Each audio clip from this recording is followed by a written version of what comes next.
Welcome to the Voice of Meaning. It's my privilege today to dialogue with Anthony Masiello. He's a relatively new friend, but a good friend, who has a very, very interesting and compelling story and message. So let's get started. Sure. Thanks for having me, Neil. And I agree with you on the very good friend. And it has been a couple of years, which I know, relatively speaking, over a lifetime is a short period. But I have enjoyed getting to know you and your family in that time. So I'm very happy to be here. Thank you for having me. Yeah, we've had some wonderful experiences just in a couple of years' time. Yeah. Um, so Anthony, you look great, and Thank can you you. share a little bit about your history and your struggle with health and what you did about it, and then second part, the company which you started to help others do the same. Yeah. Sure. I'm happy to. My story starts a while ago. I grew up. Well, I was born here in New Jersey, where I live now. I actually went to kindergarten, first and second grade, literally right across the street from the house that I'm in at this moment. I didn't live here at the time, but this is where we happen to just live now. But then my parents split up, and my mother and brother and I moved to North Carolina. And actually, and I actually started the third grade down in North Carolina. And then I used to go back and forth. So my dad stayed here in New Jersey, and my mother and brother and I were in North Carolina. So I would spend my school years in North Carolina, and I would spend my summers here in New Jersey. And somehow over the summer between the fourth and fifth grade, I left North Carolina after the fourth grade. I came to New Jersey, and I went back to start the fifth grade. And when I went back to school, my friends in North Carolina, particularly one friend, asked me how I gained so much weight over the summer. And we're in the fifth grade, and I think he said, "Wow, what happened to you? How'd you get so fat over the summer?" And and I don't know. I still to this day don't know the answer to that question. It would probably take deep psychological work to try to figure that out, and I don't know that it's worth it. But it's true. It did happen, and he noticed, I think, because I was away for probably 2.5 months, right, and I hadn't seen him. If I would not have been going back and forth, I don't know if it would have been as much of an issue, because it probably would have came on gradually, like it did for me, and I didn't notice it, but apparently my friends did, and that kind of that's where my um, that's where my kind of journey to obesity began. Um, I started to identify as the fat kid. This is the early 80s. So there were only two kids in my school, in my class, in my grade, who were overweight. And it was enough of a topic, and innocent enough as kids, just like little teasing here and there. But I became kind of self-conscious, and I kind of grew up a little bit like that. And that part of it was hard. So if we fast forward through school, I continued gaining weight, going back and forth over the summers. And I mean, I probably continued gaining weight all throughout the school year. But by the time, I graduated high school, I went to college for a while, for 6 years actually, and then started working full time. My wife and I, met my wife in there, and then we got married, and then we moved back to New Jersey in 2005. Or no, 2002. I'm sorry. We moved back to New Jersey. And we did that because we wanted to start a family. So I, yeah, changed careers, everything. We bought a home, everything was going great. We actually had my son Evan was born in 2004. And then in the summer of 2005, my wife was pregnant with our second son, Henry, who would be born the following year in 2006. While Kathy was pregnant with Henry, my second son, I actually went to get a life insurance policy. And this is something that you might be able to share some insight on as well, um, because of your profession. But I applied for that 20-year term life insurance policy, and I was denied. and I was denied because of health reasons. So at the time, I weighed 360 pounds, which put me into a category of morbidly obese. And I think my BMI was around 44, 45, 46, something like that, which is way out of range. I was on medication for high blood pressure, and yet my blood pressure still wasn't fully controlled. I had high cholesterol. I was diagnosed with sleep apnea. I had eczema on my fingers that had been here for most of my life. Even as a kid, I used to get treatments and I would have to sleep with these cotton gloves and these creams on to try to clean up my skin on my fingers so it wouldn't be raw and like bleeding all the time. I had psoriasis on the back of my neck here on both sides, which I learned is an autoimmune condition. And I would get frequent migraine headaches. And these were the kind of headaches that, I had to stop everything I was doing and lay down in a dark room and try to fall asleep because that's the only thing I could do to fix it, even though I was on prescription medication to prevent the migraines, but truthfully, it just didn't work. So I feel like this insurance company, and this is where I would love to hear a little bit of your insight. This insurance company, what they did was they just took my medical records and my metrics, my blood pressure and all that stuff, and they plugged it into their computer. And in my mind at the time, it spit back a result that basically said bad bet, right? Like this guy's not going to make it 20 years. So don't, in any risk bracket, don't insure him. Is that pretty much how it works? Yes. Some of you, the viewers don't know that my career is in financial services and in the insurance world. If you're denied for 20-year level term, the insurance company probably thinks there's 30 to 40% probability that you won't make it to the end of the 20 years. And as a result, they deny you. Now, sometimes they'll what they call rate you and maybe charge you double, but you were so obese that you were not a very good bet for the insurance company.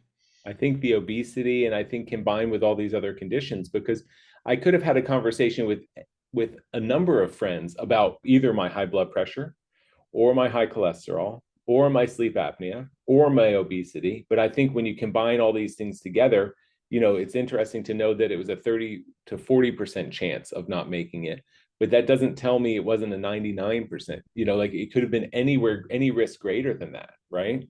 And it didn't mean I was going to make it 19 years. It it could have meant 3 or 4 or 5 years. Who knows at that point, right? Yes. Yeah. So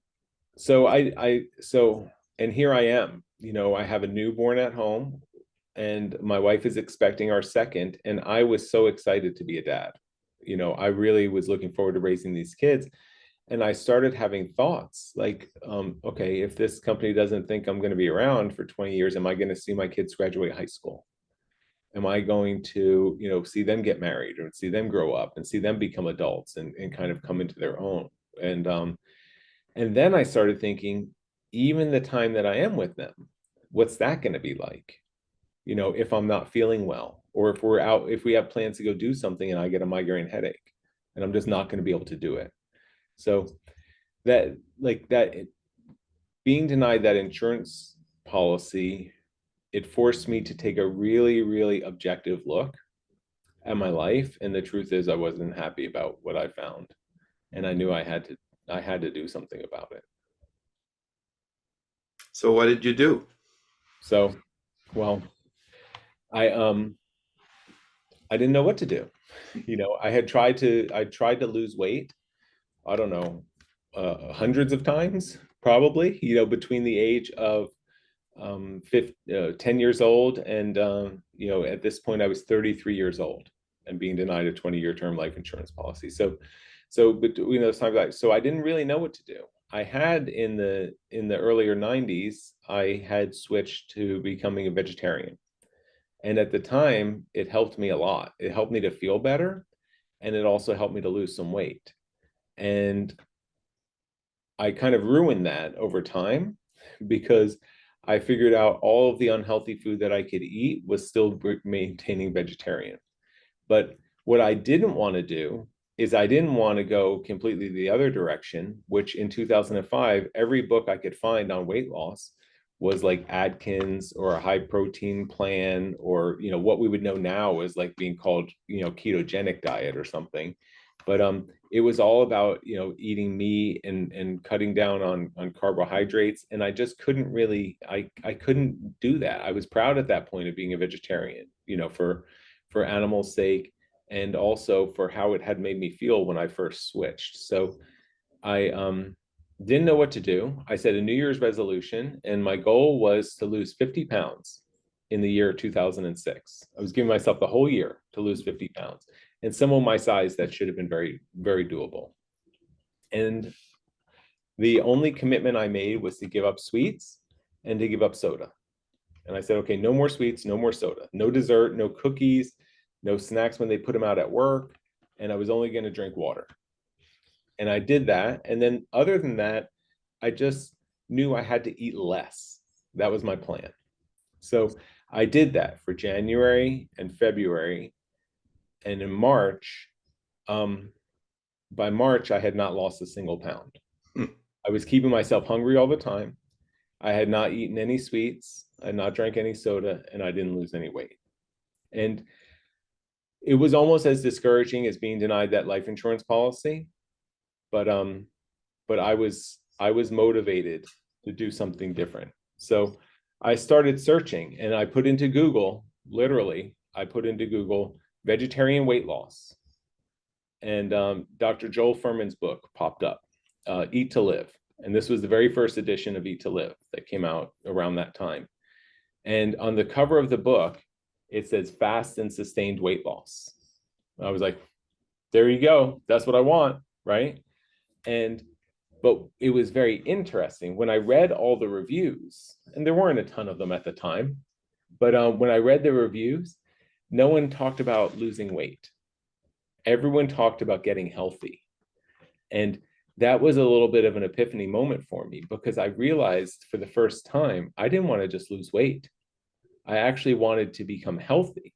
Like, losing weight wasn't going to say that I was going to be around to be able to take care of my kids, or wasn't going to say I wasn't going to have headaches and that I was going to be able to, be an active dad with them. But getting healthy is what I really needed to do. And that's the first time I made a really clear association with health and weight loss. And while my story does, I always talk about weight loss, what I've learned since then is that weight loss is an indicator of kind of disease to come, right? And I know I shared with you these maps, and I would like to pop up these maps from the Centers for Disease Control. So let me do that now, and then I want to hear a little bit about your experience. So what we have here, this is from the CDC, the Centers for Disease Control at the National Institutes of Health, or Department of Health and Human Services. So they have been mapping. On the left map here, this is the rate of obesity by state in the US. And on this right-hand map here, this is the rate of diabetes. And I think this is probably most often type 2 diabetes. I would have to go back to the website to confirm that. But if you look down here, you can see the color codings. So these lighter colored states have a lower rate of obesity. And then these orange states have a higher rate of obesity. And then these dark orange states have an even higher rate of obesity per capita or per population. And the same thing over here. It's the rate of diabetes. So the lighter colors are less diabetes, and the darker colors are more diabetes. So in this map here, clearly South Carolina has a higher rate of diabetes than any other state in the country as of 1994. And if we look over here, this looks like it might be... It's Indiana. Indiana and Louise, is that that's Mississippi. No, Mississippi. Yeah, have the highest rates of obesity. Thank you. You're a better geographer than I am. Yeah. So what's interesting though is that there's maps like this for every year. So I have them here so I can forward. So if we just go on to 1995, we see here that Alaska lights up. right? The rate of obesity in Alaska really jumped between 1994 and 1995. We can also see a change in the rate of diabetes here in California and Nevada, right? And they jump up. So then if I just keep scrolling through, as the years go on, the maps just start getting darker and darker. But if you watch the obesity map, like here we've got some of these red states. These are very high rates of obesity. We've got Texas, Louisiana, some other states in here, and you see they're still a little bit relatively light. But if we go on from 2000 to 2001, Louisiana lights up. 2002, Texas lights up, because they already had higher rates of obesity. A couple years later, they show a higher rate of diabetes. And I don't want to painstakingly go through this, year by year, but I have this data only saved up until 2015. But if you look here at the obesity map, and then you look at the rate of diabetes, this makes weight loss important. Okay, this makes obesity important to address, because it's not all about body image, and it's not about body shaming people who are overweight.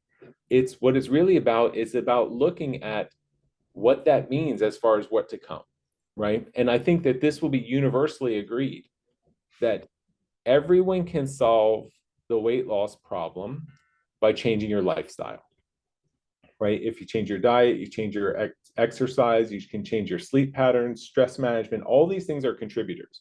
But if you can figure out how to change your lifestyle in order to lose weight, you can also, what you're doing while you're losing that weight, you're also preventing the things that come from being obese over time, which are type 2 diabetes and heart disease and other medical conditions that ultimately lead to an early death because we didn't catch it early on. And by the time you're on an operating table, in the cardiologist, with a surgeon here who's working on your heart, it's really hard to make those changes with lifestyle.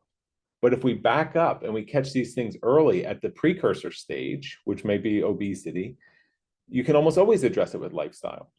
And then there are a whole bunch of other side effects that come from addressing obesity with lifestyle. Things like more energy, higher confidence, clearer thought, like all these positive things come from addressing some of these conditions with weight loss. So I just wanted to be crystal clear. When I talk about weight loss, it's not because I care a whole ton about, body image or vanity or how people necessarily look cosmetically. It's because it really is a true indicator of what's going on inside our body. And I think you had some experience that you might, I don't know if you want to share or not. Well, I wasn't as smart as you. Um, I was talking to my daughters. We have a call once a week, and recollecting my 50th birthday party, which was a surprise party that my daughters threw. It was 23 years ago, Wow. so you can do the math. I was about 5'5", so I'm shorter than Anthony, and weighed at the time 242 pounds. Wow. And I didn't listen the way you did, and I was just a jolly fat guy. I already had one heart attack. I already was diagnosed with type 2 diabetes. I was already using a CPAP machine for sleep apnea because I had a reputation of falling asleep in the middle of the day. And just, when I went to the sleep lab, they said that I was awoken by apnea like 160 times an hour. And Wow.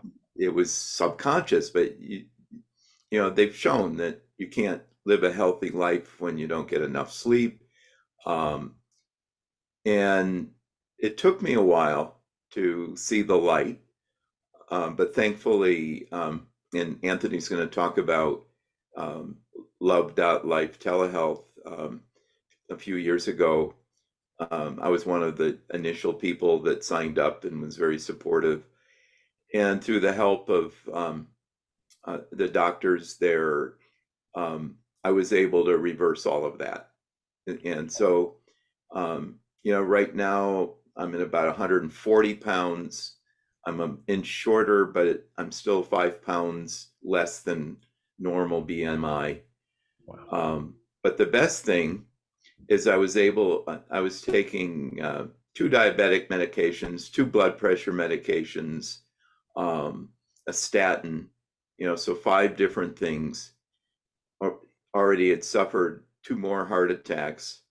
But just last April, my cardiologist gave me the okay to go off all medications because my numbers were Amazing. great. That's amazing. Um, but you said one thing that was very important, and I brought this up in previous podcasts. It's lifestyle. Yeah. It's not just the weight. It took me a while to see the light and to combine, social, emotional, psychological. It's all connected.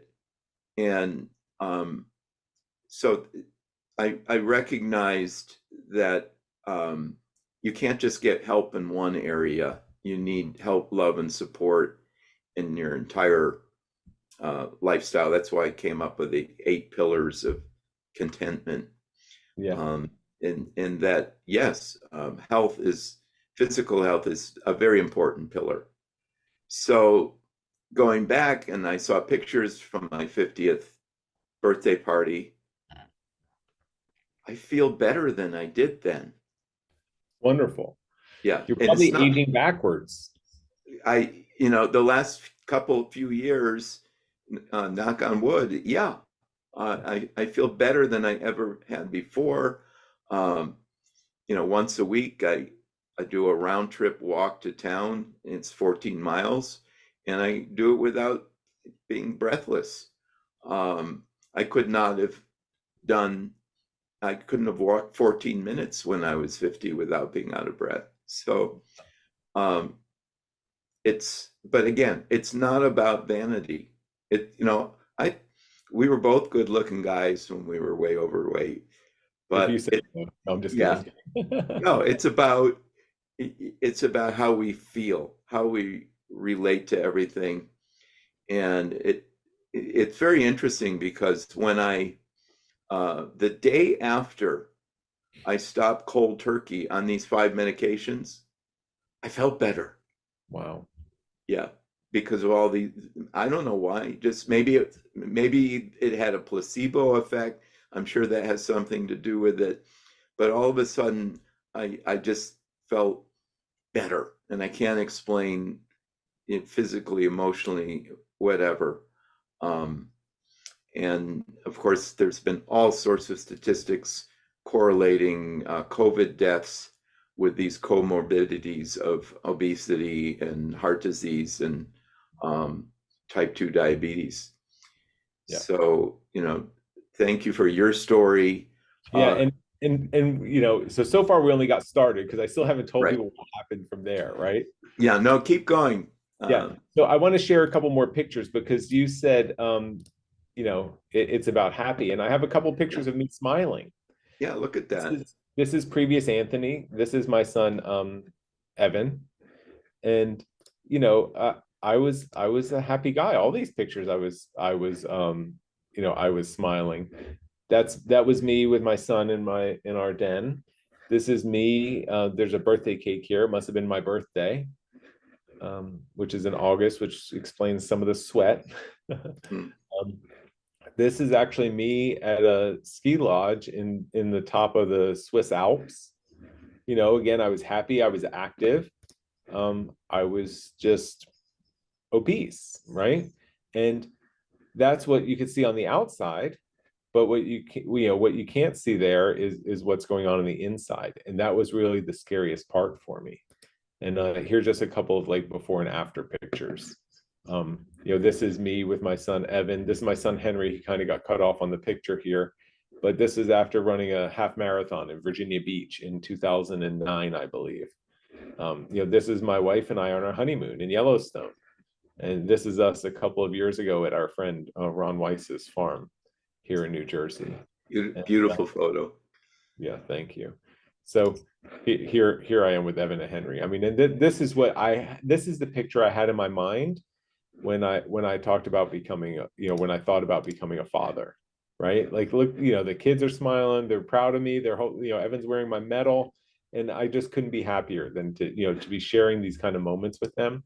So that's how it all turned out. But I do want to share how I got there. So I found Dr. Joel Fuhrman's book, Eat to Live, and it talked about on the cover it said fast and sustain weight loss, but everyone in the comments and reviews talked about getting healthy. So I bought it and I literally did exactly what it said. And what it said was to eat vegetables, fruits, beans, some nuts and seeds, and almost nothing else. And it's what we know today, is what he was calling at the time a nutritarian diet, which is what we know today as a whole food plant-based diet. And the whole food means no processed foods. And processing foods is like the process of turning a grain into a white flour is a process. And then turning that white flour into a very light white bread is another step in processing, right? So that's a processed food. Certainly candy bars, most things in packages, crackers, cookies, all of that stuff is highly processed food. So we want to, what I learned from reading this book is we want to avoid those as much as possible and get as many calories as we can from the most nutritious foods on earth, which are vegetables, fruits, and beans, legumes, right? So that's beans, lentils, peas, all of that stuff. And then he also says that it's important to incorporate some nuts and seeds, and primarily on your salads when you're having greens, so that your body can really absorb all of these fat soluble vitamins. So I didn't get too into the reason why. I just said, hey, he's promising fast and sustained weight loss, I'm going to do it. So I started by adding food to my diet, meaning I used to have coffee for breakfast with cream and sugar, right? So now, instead of having coffee for breakfast, I actually did switch first to black coffee. So I got rid of the cream and sugar, which are processed foods, or processed and animal, cream is there as an animal-based food. And then I started adding fruit. I said, I'll have a big fruit salad for breakfast. At my work, there was a cafeteria and they chopped up fruit every day. So I got a container, which ended up being about a pound of fresh fruit every day. So I added that. Then I would go out to lunch with my friends. And let's say, for example, in the beginning, we went to a pizza place. I would still get, maybe in the beginning, I would probably still get 2 slices of pizza, but I also got a huge salad first. And I would eat the salad, and then maybe I would have some of the pizza. And then I learned to take the cheese off the pizza. And then I learned to load up the pizza with vegetables, right? So now I'm having basically vegetables on some bread and a huge salad. And then eventually I got rid of the pizza and I would just have the huge salad as my meal. And same thing in the evening at night, always have some kind of bean dish. I still find, like this afternoon, I got this incredible fresh lettuces and I chopped them up and I cooked a can of chickpeas and I mixed a little bit of a hot sauce in with the chickpeas after I drained them. And I put that over my salad and I had greens and beans. That's my go-to meal right now. And sometimes they're cooked greens, sometimes like today they're raw lettuce greens. But I just started eating all of these foods and my body started responding incredibly quickly. In fact, I bought the book. I went back and looked on Amazon. I bought it in mid-March. And by the time my son Henry was born on May 2nd, I had lost I lost 30 pounds in those 2 months. And losing that weight so quickly in the beginning was a tremendous motivator for me. And it just encouraged me to keep doing more, to keep getting better. So I had this mantra I would say to myself, not out loud, just to myself. Every day when I got up, I said, I want to eat more fruits and vegetables today than I did yesterday. And I just naturally let that displace everything else. I was eating enough fruits and vegetables. If it was a snack, I didn't have room to have chips or pretzels or something because I had to, I was trying to get more fruit in me. So I would have a pear or an apple or a banana or whatever was ripe that time of year.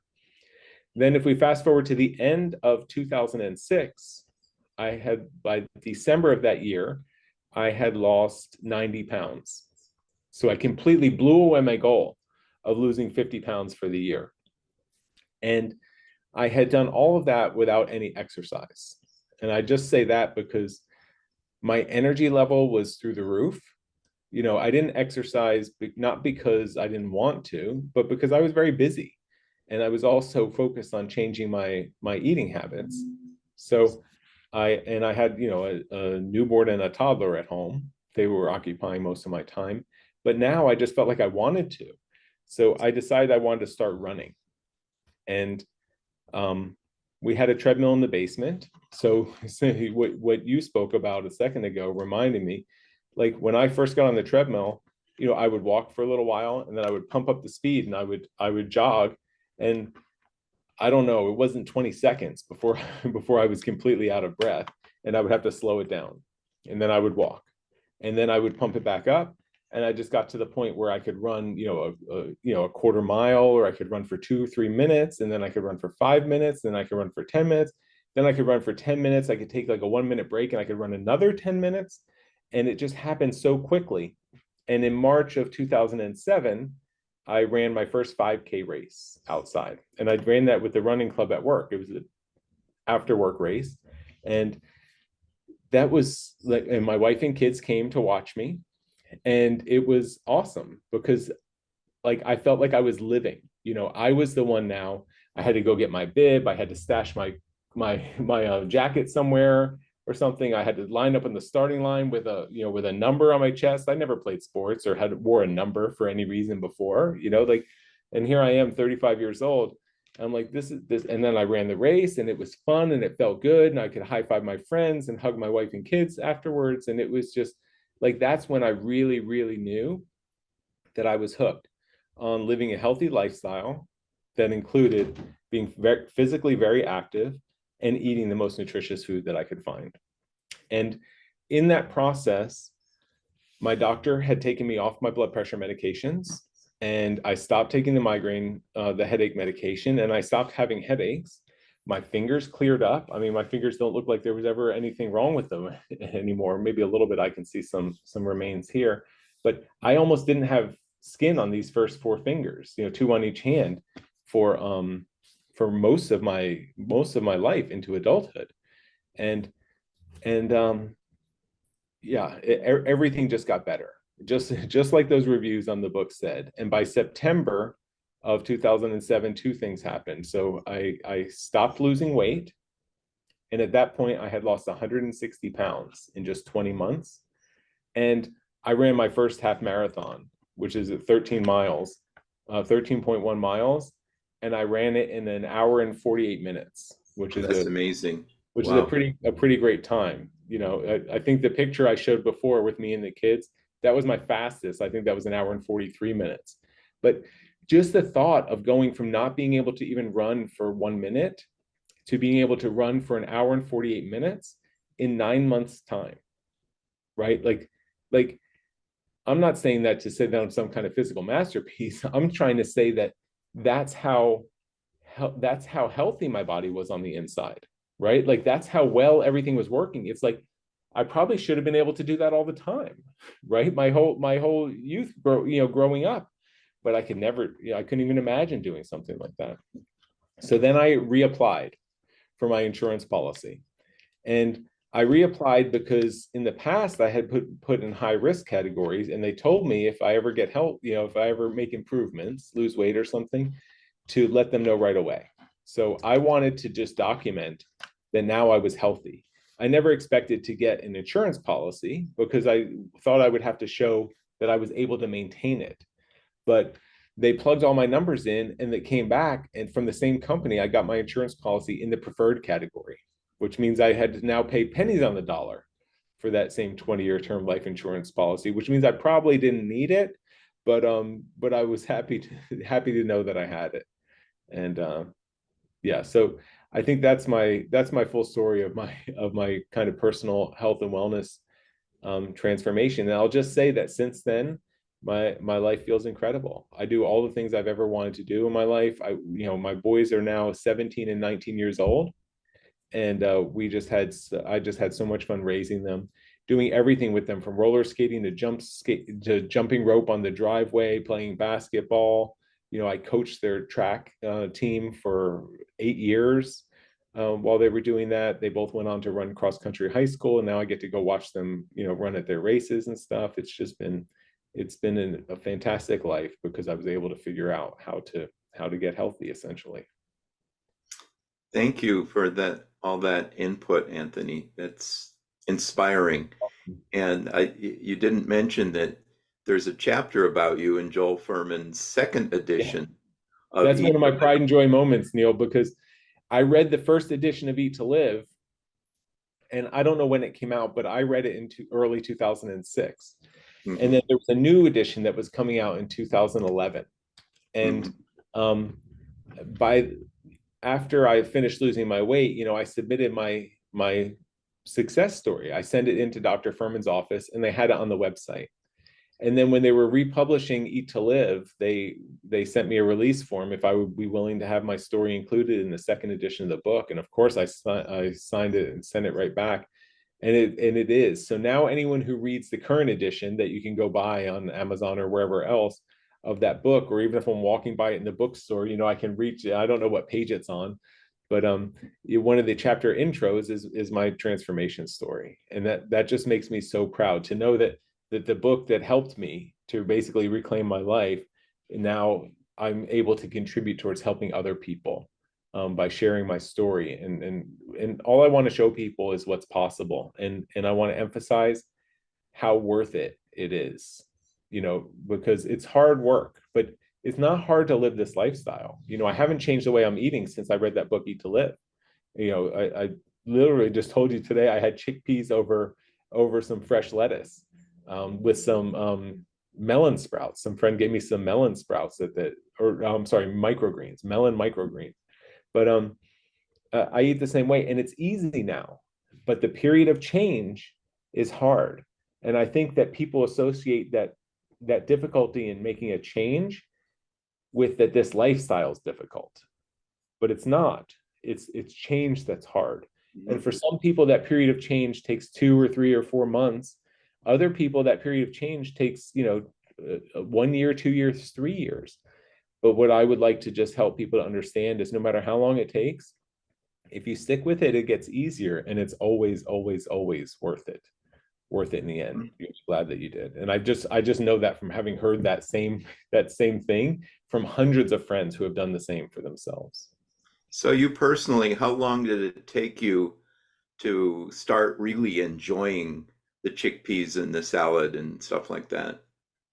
I would say it probably took me, I was pretty quick. I think it probably took me about 6 months, but part of enjoying it was being down 80 pounds or 75 pounds, just knowing that it's working. It's really the hardest when you start to make your change and you haven't started to see any results yet. That's when it's really the hardest.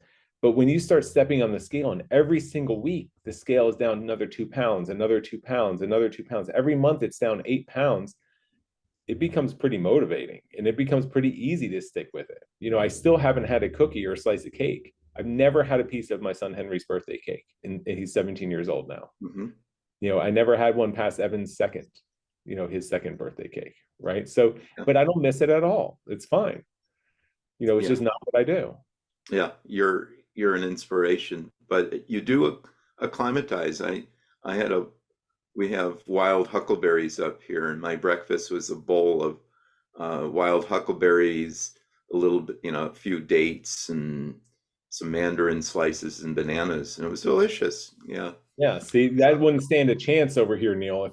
If I walked by that bowl, I'd eat the whole thing. But if you had a bowl of cookies out there, I could walk right by it 10 times in a day and I wouldn't be tempted at all. But I'd eat all your berries. Good for you. I'm about next week to go to a conference, and there'll be a lot of those temptations out there, and I'll think about you. Yeah. Okay. So let's fast forward a little bit Yeah. to your venture now with Love.life and Yeah. why you started doing this, and if people wanted to find the program, how can they do that? Yeah. So what happened was that while I was going through all these changes, I was working in a pharmaceutical company, Novartis Pharmaceuticals, and I was working in research and development. And I was very proud of being able to contribute towards developing new drug therapies for sick people, right? After I reclaimed my own health by changing my diet and lifestyle, I kind of started asking myself questions. I'm walking around this campus in New Jersey that was 10,000 people worked on this site, and it was 500 acres. And I just kept thinking about how much of the work that we're doing here is just to enable people to not have to take care of themselves. Like, we're basically building pills so that people can control their blood pressure or their cholesterol or their, diabetes and things like that. And I'm not an anti-medication person. I just don't like the idea of someone thinking that the medication is a cure and that they have to take it for the rest of their lives and deal with the side effects and the way that they feel, like what you described earlier that your experience was. So I started thinking, how can I help people in a better way? How can I help people to avoid getting sick so that they don't need the medications to start with? And it took me 14 years to come up with the answer of how I was going to contribute to that. I'm not a doctor. I am a health coach, and I do some health coaching, but I didn't know how I was going to help thousands and thousands and thousands of people. I certainly couldn't coach that many people myself. So I just kept exploring and looking for opportunities. And while I was doing that, I said, well, what I can do right now is share my story everywhere it's possible. And I ended up, being featured in Runner's World magazine. I was on the Megyn Kelly Today show with some friends who had also lost a lot of weight. And I just thought, sharing my story is enough. Maybe I can spark some inspiration or some motivation in somebody, and they can take on themselves. Then in 2008, due to some restructuring, both at home and at work, my wife was, she watched this documentary, They're Minimalists, and she thought we should basically sell our house and most of the things that we owned and downsize to live, essentially a happier life, like really to open up opportunity, right? So that we could do things that we want to do, not only just be stuck doing things we had to do.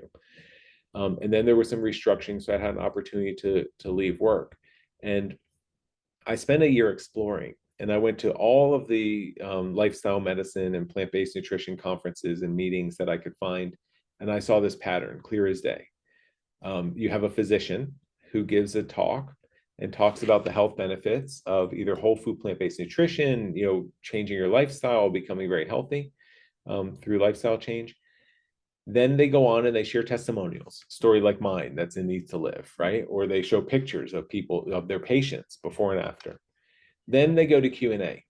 And when they get to Q&A, almost every single time, someone in the audience raises their hand.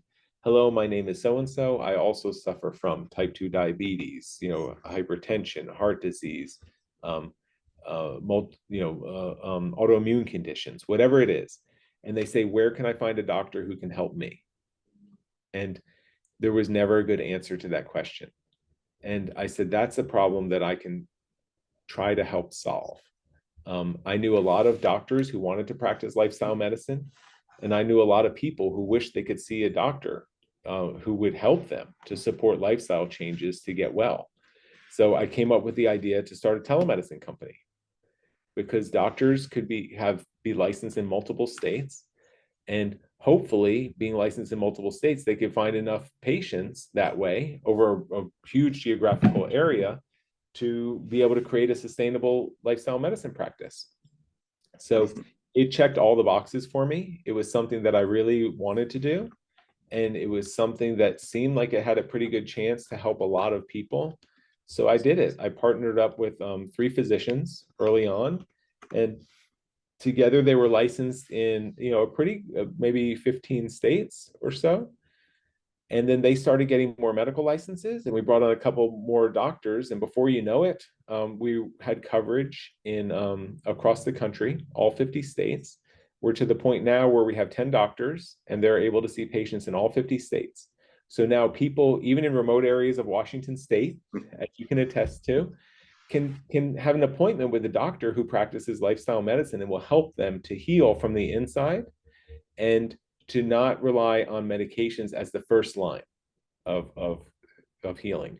The doctors are fully licensed and board certified physicians. They can order tests through Quest or LabCorp when you need to have testing done. If you don't have a Quest or LabCorp order, you can take a paper order to any, to wherever your hospital or your blood draw center is, and they can run those tests for you. We're also plugged in with the National Pharmacy System, so that if you do require medications, hopefully they're de-escalating medications or de-prescribing for you. But if they need to change your dose or prescribe medication, they send the order directly to your pharmacy. You just tell them the name and the address, whatever, CVS on Main Street. And by the time you get off the appointment, you hang up from the telemedicine appointment, which is done just like this over Zoom. So you can see and speak with your doctor. They can share their screen. You go to the pharmacy and it's there in a bag waiting for you. So it really works, as we try to make it mimic as closely as possible the in-person experience. But what's different is the conversations. They want to know, what's your diet like? What's your exercise like? What's your sleep routine look like? How do you manage stress? How are your social connections? All these elements that end up needing to, that we can adjust and that we can control over. Their goal is to empower their patients to make decisions that will help them to get healthy and get well. And I think you're a wonderful example of someone who embraced that knowledge and used it to empower to make changes in your life that truly improved quality of life. That's the goal, to improve quality of life. It's not necessarily to help people to increase their lifespan, because if you don't improve the quality of life, the quantity becomes a little less, less meaningful, right? But if you can really improve quality of life and health span, which is the amount of period of time that we live that we're healthy and vibrant and enjoying ourselves, then that's really something magical. And I'm just so humbled and proud and happy that I have this role of helping to connect patients with these incredible physicians that we have at Love Life Telehealth, because they the feedback that we get from patients is that's what we're all in it for. It's absolutely wonderful. So if somebody wants to explore love, I call it love.life because people can confuse, love life as a dating service or something. That's right. Yes. Yeah, But how it's would one connect to that? it's love.life/telehealth, or you can Okay. just Google Love Life Telehealth and it will come up. And you can go right on the website and you can see all the doctors. You can enter your state and you can see which doctors are licensed in your state. You can go check out their profiles, and then you can hit the button to schedule an appointment. The appointments are either 30 or 60 minutes long, so because you need to have enough time with the doctor. Before your first appointment, there's a whole bunch of intake questionnaires that they want you to fill out. And they make a tremendous investment in their patients on their first appointment, because they read all of that ahead of time. So by the time you meet with them, they already know quite a bit about you. So I suggest everyone takes their time in filling out those questionnaires, and then they work on a treatment plan with you. And if you require follow-ups, then they'll have you scheduled to come back for follow-up appointments. That's really great. We do also have a couple of health programs that I would suggest people check out. And what we've done is, the first 3 years, we only had individual appointments. And that left it up to the doctor and patient to develop a kind of a custom experience. But what we've learned is that it makes sense to have frequent check-ins, and we also want to provide some level of support for patients in between their appointments. So that's where these programs came from. So if you want kind of a curated experience that we have found has a very high likelihood of helping people to make successful lifestyle changes, then I would highly recommend checking out one of the programs. Great. And I understand the cost for a half an hour appointment is $175. Yes. And if you think about it, if you go to a family doctor or something, one, you're not going to get a half an hour. Two, the cost will probably be about double. And it's an investment that I feel is well worth it. My doctor, her name is Kim Shar, and I hope to be able to interview her. She's terrific. And she lives in the middle of nowhere as well in Colorado, Right. and still can function to be my doc. And she's fantastic. My doctor is Dr. Kiri O'Connor. She's the doctor for me and my family. She's licensed in New Jersey, and she's also fantastic. They're all just absolutely incredible. I do want to add about the cost. So it is $175 for a 30-minute appointment. It's $350, which is exactly double for a 1-hour appointment. So you're just paying the same rate, but you're getting 2 half-hour sessions in a row. Mm-hmm. And after your appointment, while we don't accept insurance directly, after your appointment, we do provide you with what's called a super bill.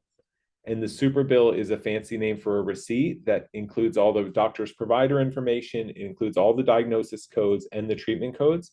And that's all ready for you to submit to your insurance company for reimbursement on your own. And then it does get complicated. It depends on your deductible, your out of network benefits, how much, if anything, you'll be reimbursed. But we have some patients who are reimbursed fully for their appointments. We have some patients who are partially reimbursed, and we have some that are not reimbursed at all.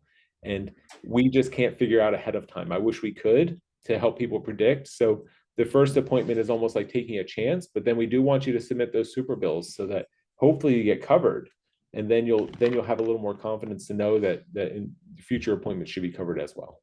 Right. I don't want to get too much on a soapbox, but we see the government providing subsidies to egg, dairy, and meat farmers, subsidies to pharmaceutical companies for vaccinations and tests. Why not some subsidies for healthy living? And Yeah. I think that's coming up. I read somewhere that even Medicare is talking about subscribing vegetables and Good. including that with some people. Yeah. The Um, one thing that people can do also is if you have a healthcare savings account or a flexible spending account, or then you can use that to pay for your appointment. You just enter that like it's a credit card, and mhm. at least that helps people to use pre-tax dollars, right? Absolutely. Yeah. For their appointments. So we Yeah. do accept those. So every little bit helps. We're trying to keep it as affordable as possible, but we also can't compromise the quality of the visit. We don't want to shorten it down. We don't. These are already the minimum lengths that the doctors think will be effective. So we don't want to try to shortcut it at all. No. So I warmly and highly recommend, and even if you don't have health problems, other than just annually seeing a doctor who knows cutting edge stuff about lifestyle medicine is worth it. That's a good point, Neil, because you said that I'm smarter than you because Mhm. I went to because I changed my lifestyle before I had an event and ended up in Right. a heart attack, right? But a lot of other people, the people you just described, are smarter than me because you don't have to wait until you have a major life crisis, like being denied an insurance company or becoming or an insurance policy or becoming morbidly obese. Like if you can have a doctor check you out before you have anything, then you're really focusing on prevention. Then you can basically, live this high quality of life, just keep on extending it out there before you get sick. And Mhm. that's those are the smartest people, Yeah. from my perspective. One more question is Love Life Telehealth have public service meetings and Facebook groups or We do. Zoom? You can go on our Facebook and just search for love.life telehealth on Facebook and Instagram and YouTube. And Mhm. the doctors do a live chat twice a month where they can answer general questions. They can't provide medical care, in that kind of because they need to review all of your history and everything before they can do that responsibly. But they can ask general questions like, like can lifestyle medicine help me lower my cholesterol? How can it help, can it help me lower my blood pressure? What kind of how much protein do I need? What are the most healthy, vegetables that I can eat in the summertime? Or is there a such thing as eating too many bananas? You can really get a medical doctor who can share, a lot of these perspectives with you generally off of our Facebook Live events. And all of those live events then get saved on our YouTube channel. So if you go Right. to our YouTube channel, you can actually scroll back and see prior conversations, and you can learn a lot of stuff there, and it's all for free. That's wonderful. I attend most of the live chats, but most of the time I'm busy and I find them on YouTube. Yes. And I think it's a really great program. Yeah. And Thanks. thank you. You're helping, in my opinion, people to have more contented, meaningful, healthy lives. And I thank you for your contributions. Before we end, is there any other thoughts or ideas that you'd like to share with us, Anthony? No, I would just like to thank you, Neil, for what you're doing here and sharing this content and putting these stories out there and helping your community and essentially the world to know, to know and understand these things, to live these meaningful lives. Like I think it's really inspirational that you're doing that. So I just want to say thank you, and I'm very happy to be a part of it. Great. And if you like this interview, please subscribe to the Voice of Meaning and ring the little bell. Then you can be notified with our other podcasts. We hope to have at least once a month somebody talking about lifestyle medicine and then other subjects, as well as wonderful harp music that my wife plays. So Beautiful. we'll say goodbye and thank you again for tuning in, and thank you for coming, Anthony. Thanks, everyone. Thank you, Neil.